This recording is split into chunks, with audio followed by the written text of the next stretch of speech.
তো বন্ধুরা চলে এসেছি দুপুরের মেনু নিয়ে। তো আজকে দুপুরের মেনুতে আছে গরম গরম সাদা ভাত, সঙ্গে আছে লাল শাক ভাজা, এখানে রয়েছে টমেটোর পকোড়া, আর এদিকে আছে হেলেঞ্চা শাকের পকোড়া, আর এখানে রয়েছে পাঁপড় ভাজা, আর এটা হচ্ছে কলমি শাক মাছ দিয়ে একটু মাখো মাখো তরকারি। এটা খেতে কিন্তু ভীষণই টেস্টি।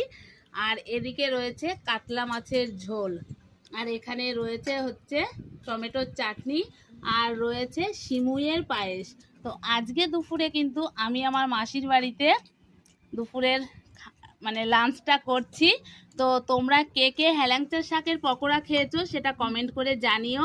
আমি কিন্তু আজকে ফার্স্ট টাইম খাবো।